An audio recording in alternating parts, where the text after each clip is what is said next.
Electric potential and capacitance എന്ന ചാപ്റ്ററിലെ part 5 വീഡിയോയിലേക്ക് സ്വാഗതം. Potential due to system of charges എന്ന ടോപ്പിക്കും അതുമായി ബന്ധപ്പെട്ട പ്രോബ്ലംസുമാണ് ഇതിൽ നമ്മൾ പഠിക്കുന്നത്. ഒരിക്കൽ കൂടി സ്വാഗതം. നമ്മൾ പഠിക്കാൻ പോകുന്ന topic potential due to a system of charge. ഒരു രണ്ടിലധികം ചാർജ് ഒരു പോയിന്റിൽ ഉണ്ടാക്കുന്ന പൊട്ടൻഷ്യൽ അതെങ്ങനെ കണ്ടുപിടിക്കുക എന്നുള്ളത് നോക്കാം. ഇപ്പോൾ ഇവിടെ ഒരു 3 ചാർജ് എടുത്തിട്ടുണ്ട്. Q1, Q2, Q3 അങ്ങനെ എത്ര വേണമെങ്കിലും ആവാം. Qn ചാർജ് വരെ ആകാം. ഇവിടെ ഒരു P എന്ന് പറയുന്നൊരു പോയിൻറ്റും നമ്മൾ കൺസിഡർ ചെയ്യണേ. P എന്ന് പറയുന്നൊരു പോയിൻ്റ്. ഈ Q1 ചാർജ് P എന്ന് പറയുന്ന പോയിൻറ്റുമായിട്ടുള്ള ഡിസ്റ്റൻസ് R1 ആയിട്ട് കൊടുക്കുന്നു. Q2 ആണെങ്കിൽ Pയുമായിട്ടുള്ള ഡിസ്റ്റൻസ് R2 ആയിട്ട് കൊടുക്കുന്നു. Q3യും Pയുമായിട്ടുള്ള ഡിസ്റ്റൻസ് R3 എന്ന് കൊടുക്കുന്നു. ഓക്കെ, അങ്ങനെയാണെങ്കിൽ നമുക്കറിയാം ഈ Q1 ചാർജ് കാരണം എന്തുണ്ടാവും? ഈ പോയിന്റിലൊരു പൊട്ടൻഷ്യലുണ്ട്. അതുപോലെ Q2 ചാർജ് കാരണം പൊട്ടൻഷ്യലുണ്ട്. Q3 ചാർജ് കാരണവും പൊട്ടൻഷ്യലുണ്ട്. പൊട്ടൻഷ്യലിൻ്റെ ഫോർമുല നമുക്കറിയാം. V = KQ/R ആണല്ലേ. അപ്പോൾ Q1 കാരണമുള്ള പൊട്ടൻഷ്യലിനെ നമുക്ക് V1 എന്നും Q2 കാരണമുള്ളതിനെ V2 എന്നും Q3 കാരണമുള്ള പൊട്ടൻഷ്യലിനെ V3 എന്നും കൊടുക്കാം. അങ്ങനെയാണെങ്കിൽ നമുക്ക് V1ഉം V2ഉം V3 ഒന്ന് എഴുതി നോക്കാം. V1 എന്ന് പറയുമ്പോൾ K, V1 എന്ന് പറയുമ്പോൾ Q1 ചാർജാണ്. അപ്പോൾ Q1/Rൻ്റെ സ്ഥാനത്ത് R1 കൊടുക്കുക.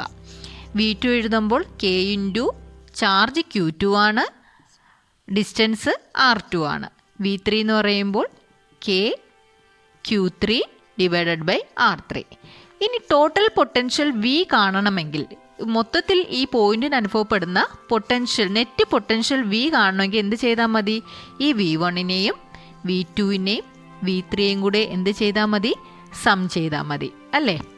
അപ്പോൾ ഇവിടെ 3 ചാർജിന് പകരം N ചാർജ് ഉണ്ടെങ്കിലോ എത്രയാണെങ്കിലും എന്ത് ചെയ്താൽ മതി? നമ്മൾ Vn വരെ സം ചെയ്താൽ മതി. അപ്പോൾ നമുക്ക് വേണമെങ്കിൽ വാല്യൂ കൂടെ ഒന്ന് സബ്സ്റ്റിറ്റ്യൂട്ട് ചെയ്ത് കൊടുക്കാം.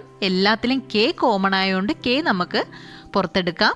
ബാലൻസ് വരുന്നത് Q1/R1 plus Q2/R2 plus Q3/R3. N charge ഉണ്ടെങ്കിൽ എക്സെട്ര അപ് ടു Qn/Rn.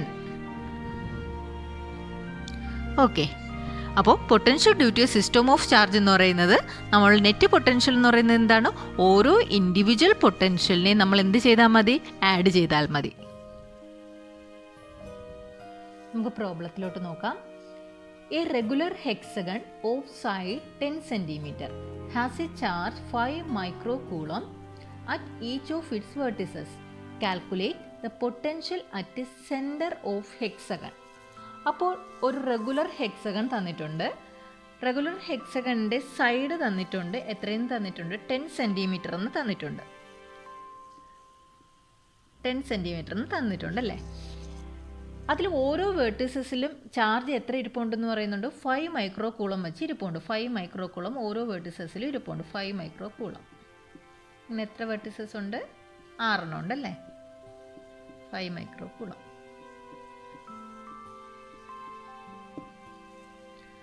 നമുക്കറിയാം ഒരു റെഗുലർ ഹെക്സഗണിൻ്റെ ഇത്രയും ആംഗിൾ എന്ന് പറയുന്നത് എത്രയാണ്? 120 ഡിഗ്രിയാണ്. അപ്പോൾ നമുക്ക് അറിയേണ്ടത് ഈ റെഗുലർ ഹെക്സഗണിൻ്റെ മിഡ് പോയിന്റിൽ, അതായത് സെൻറ്ററിൽ എത്ര പൊട്ടൻഷ്യലാണ് എന്നാണ് അറിയപ്പെടുന്നത്. അതായത് ഈ ഒരു O എന്ന് പറയുന്ന പോയിന്റിൽ എത്ര പൊട്ടൻഷ്യൽ ആണെന്നാണ് അറിയേണ്ടത്. അപ്പോൾ നമ്മൾ എന്ത് ചെയ്യുന്നു? ഓരോ വെർട്ടിസസിൽ നിന്ന് നമ്മൾ എന്ത് ചെയ്യുന്നു? നമ്മൾ ആ ഒരു സെൻറ്ററിലോട്ട് വരയ്ക്കുന്നു. സെൻറ്ററിലോട്ട് വരയ്ക്കുമ്പോഴത്തേക്കും നമുക്കറിയാം ഇത്രയും ഒരു ആംഗിൾ എന്ന് പറയുന്നത് 120 ഡിഗ്രിയാണ്. അപ്പോൾ അതിൻ്റെ പകുതി എന്ന് പറയുമ്പോൾ എത്ര വരും? 60 ഡിഗ്രി വരും അല്ലേ. അപ്പോൾ ഓരോന്നും എത്ര വരും? 60 ഡിഗ്രി വരും അല്ലേ. ഓരോന്നും 60 ഡിഗ്രി വരും. അപ്പോൾ ഇവിടെ ഫോം ചെയ്യുന്നത് ഒരു ട്രയാങ്കിൾ എന്ന് പറയുന്നത് ഇക്വിലാറ്ററൽ ട്രയാങ്കിൾ ആണല്ലേ. അതായത് 3 സൈഡും എന്താണ്? 60 ഡിഗ്രിയാണ്. അപ്പോൾ ഇവിടെ എല്ലാം അങ്ങനെ തന്നെയാണ്. 3 ആംഗിളും 60 ഡിഗ്രി എന്ന് പറയുമ്പോൾ അത് ഇക്വിലാറ്ററൽ ട്രയാങ്കിൾ ആണ്. ഇക്വിലാറ്ററൽ ട്രയാങ്കിളിൻ്റെ പ്രത്യേകത എന്താണ്? അതിൻ്റെ ആംഗിൾ 3 സെയിം ആയിരിക്കും. അതോടൊപ്പം തന്നെ അതിൻ്റെ സൈഡ്, എല്ലാ സൈഡും ഈക്വൽ ആയിരിക്കും. അപ്പോൾ ഇത് 10 cm ആണെങ്കിൽ ഇതും എന്ത് തന്നെയായിരിക്കും? 10 cm ആയിരിക്കും. ഇതും 10 cm ആയിരിക്കും. അങ്ങനെ നമ്മൾ നോക്കുമ്പോൾ എല്ലാ ട്രയാങ്കിൾ ഫോം ചെയ്ത് എല്ലായിടത്തും എങ്ങനെ തന്നെയായിരിക്കും? ലെങ്ത് എന്ന് പറയുന്നത് സൈഡ് എന്ന് പറയുന്നത് 10 സെൻറ്റിമീറ്റർ ആയിരിക്കും. അപ്പോൾ നമുക്കറിയാം ഒരു പോയിന്റിലെ പൊട്ടൻഷ്യൽ കണ്ടുപിടിക്കണമെങ്കിൽ നമുക്ക് എന്ത് ചെയ്താൽ മതി, ഇൻഡിവിജ്വലായിട്ടുള്ള പൊട്ടൻഷ്യലിനെ എല്ലാം കൂടി സം ചെയ്താൽ നമുക്ക് ടോട്ടൽ പൊട്ടൻഷ്യൽ കിട്ടും അല്ലേ. അങ്ങനെയാണെങ്കിൽ നമുക്ക് ഈ സെൻറ്ററിലുള്ള പൊട്ടൻഷ്യൽ കണ്ടുപിടിക്കാനായിട്ട് നമുക്ക് നോക്കാം. എല്ലായിടത്തും നമ്മൾ നോക്കുകയാണെങ്കിൽ ചാർജും സൈഡും ഈക്വലാണ്. 5 മൈക്രോ കൂളമും 10 സെൻറ്റിമീറ്ററുമാണ്. ഇവിടെയാണെങ്കിലും 5 micro coulomb 10 centimetre. എല്ലായിടത്തും ചാർജും സെയിം ആണ്, ഡിസ്റ്റൻസും സെയിം ആണ്. അങ്ങനെയാണെങ്കിൽ നമുക്ക് ഒന്നിൻ്റെ പൊട്ടൻഷ്യൽ കണ്ടുപിടിച്ചിട്ട് അതിനെ എത്ര കൊണ്ട് മൾട്ടിപ്ലൈ ചെയ്താൽ മതി? മൊത്തം എത്ര ഉണ്ട്? 1 2 3 4 5 6 കൊണ്ട് മൾട്ടിപ്ലൈ ചെയ്താൽ മതി. അപ്പോൾ നമുക്ക് ആദ്യം ഒരെണ്ണത്തിൻ്റെ കണ്ടുപിടിക്കാം. V1ൻ്റെ കണ്ടുപിടിക്കാം.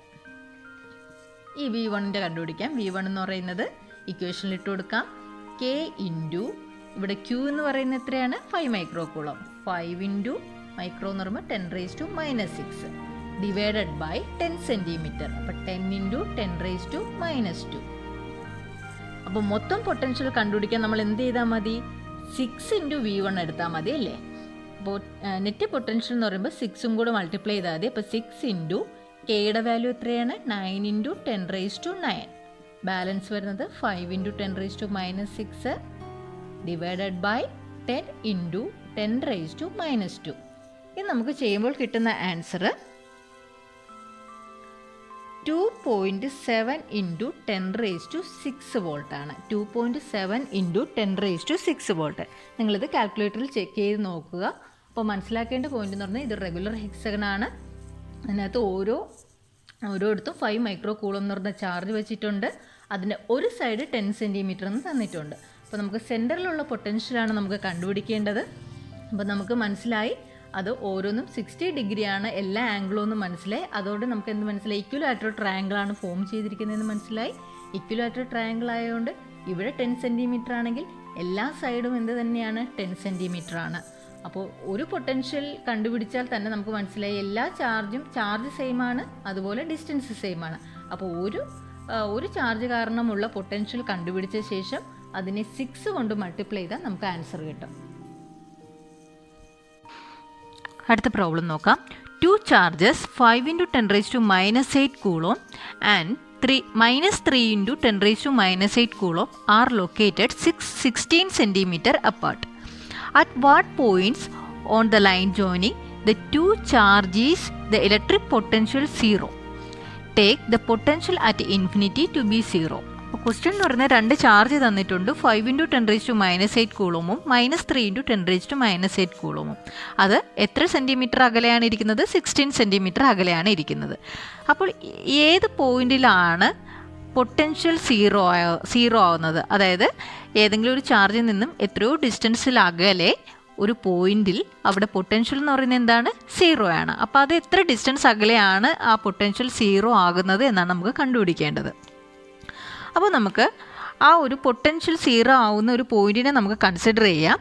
നമുക്ക് ആ ഒരു പോയിന്റിനെ P എന്ന് കൺസിഡർ ചെയ്യാം. ഇതേ ഞാൻ എവിടെയാണ് P എന്ന് കൊടുക്കുന്നത്. ഈ ഒരു പോയിന്റിൽ P എന്ന് കൊടുക്കുന്നു. ഇവിടെയാണ് പൊട്ടൻഷ്യൽ എന്താണ്? 0 ആണെന്ന് നമ്മൾ അസ്യൂം ചെയ്യുന്നത്. ഓക്കെ, ഈ P എന്ന് പറയുന്ന പോയിന്റ് Q1 എന്ന് പറയുന്ന ചാർജിൽ നിന്നും X ഡിസ്റ്റൻസ് അകലെയാണെന്ന് നമ്മൾ അസ്യൂം ചെയ്യുന്നു. X ഡിസ്റ്റൻസ് അകലെയാണ് P എന്ന് പറയുന്ന പോയിന്റ്, അതായത് പൊട്ടൻഷ്യൽ 0 ആവുന്ന പോയിന്റ്. അങ്ങനെയാണെങ്കിൽ Q2 തൊട്ട് P വരെയുള്ള ഡിസ്റ്റൻസ് എത്രയാണ്? മൊത്തം ഡിസ്റ്റൻസ് എന്ന് പറയുന്നത് 16 സെൻറ്റിമീറ്റർ ആണ്. അപ്പോൾ 16 - X. ഓക്കെ ആണല്ലോ. ഇനി നമുക്കറിയാം Pയുടെ പൊട്ടൻഷ്യൽ എന്ന് പറയുന്നത് ഈ Q1 കാരണമുള്ള പൊട്ടൻഷ്യൽ പ്ലസ് Q2 കാരണമുള്ള പൊട്ടൻഷ്യലാണ് അല്ലേ. ഇപ്പോൾ ഈ Q1 ഇരിക്കുന്നത് A പോയിന്റ് ആണെന്നും Q2 ഇരിക്കുന്നത് B പോയിന്റ് ആണെന്നും നമ്മൾ കൺസിഡർ ചെയ്യുകയാണെങ്കിൽ potential at A plus potential at B ആണല്ലോ. പൊട്ടൻഷ്യൽ അറ്റ് പി എന്ന് പറയുന്നത് potential at A plus potential at B. അത് എത്രയാണെന്നാണ് പറയുന്നത്? 0 ആണ് അല്ലേ. പൊട്ടൻഷ്യൽ 0 ആയിട്ടുള്ള പോയിൻ്റാണ് പി നമ്മൾ പരിഗണിച്ചിരിക്കുന്നത്. അപ്പോൾ V A plus V B എന്ന് പറയുന്നത് എന്താണ്? 0 ആയിട്ട് എടുക്കുന്നു. ഇനി നമുക്ക് വി എ കണ്ടുപിടിക്കാം. നമുക്കറിയാം വിയുടെ ജനറൽ ഫോർമുല നമുക്കറിയാം K into Q divided by R. K into Q divided by R. അപ്പോൾ നമുക്ക് വി എ കണ്ടുപിടിക്കാം. കെ ഇൻറ്റു ക്യൂ, ആദ്യത്തെ ചാർജ് എന്ന് പറയുന്നത് 5 ഇൻറ്റു 10⁻⁻8 ബൈ ആർ. ആർ എന്ന് പറയുന്നത് എക്സ് ആണ്. എക്സ് സെൻറ്റിമീറ്റർ ആണ് അല്ലേ. ഇപ്പം ഇവിടെയെല്ലാം 16 സെൻറ്റിമീറ്റർ എന്നാണ് തന്നത്. അപ്പോൾ എക്സ് സെൻറ്റിമീറ്റർ ആണ്, നമുക്ക് എക്സ് ഇൻറ്റു 10⁻⁻2 എന്ന് കൊടുക്കാം. ഓക്കെ ആണല്ലോ. ഇനി നമുക്ക് വി ബി കണ്ടുപിടിക്കാം.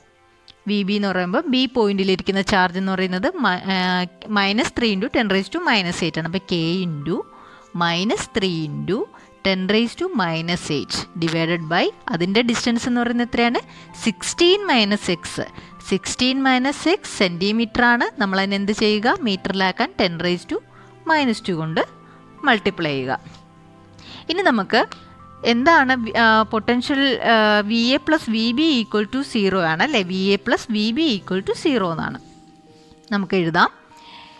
വി എ എന്ന് പറയുന്നത് K into 5 into 10⁻⁻8 divided by X into 10⁻⁻2 plus K into -3 into 10⁻⁻8 divided by 16 - x into 10⁻⁻2 equal to 0.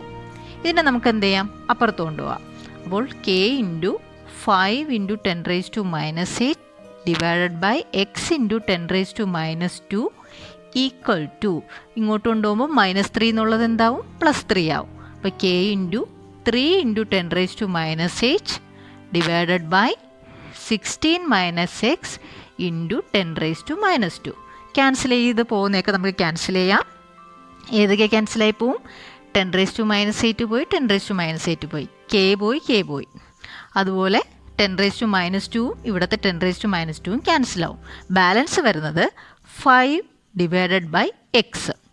ഇവിടെ ബാലൻസ് വരുന്നത് 3 ഡിവൈഡഡ് ബൈ 16 - x. സോൾവ് ചെയ്യാം. അങ്ങനെയാണ്, ക്രോസ് മൾട്ടിപ്ലൈ ചെയ്താൽ മതി. അപ്പോൾ നമുക്ക് കിട്ടുന്നതെന്ന് പറഞ്ഞാൽ ഇങ്ങോട്ട് എഴുതാം. 5 into 16 - x equal to 3x. 5 into 16 എന്ന് പറയുന്നത് 80 ആണ്. -5x equal to 3x. നമുക്ക് എക്സിൻ്റെ ടൈമിനെ ഇപ്പുറത്ത് കൊണ്ടുപോകാം. അപ്പോൾ ഇവിടെ 80 ഉണ്ട്, ഇവിടെ 3x. ഇത് ഇപ്പുറത്തോട്ട് പോകുമ്പോൾ -5x എന്നുള്ളത് +5x ആവും. അപ്പോൾ 8x ആവും. അതിൽ നിന്നും x നമുക്ക് എങ്ങനെ എഴുതാം? 80 ഡിവൈഡഡ് ബൈ 8 10. Okay, 10 centimetre.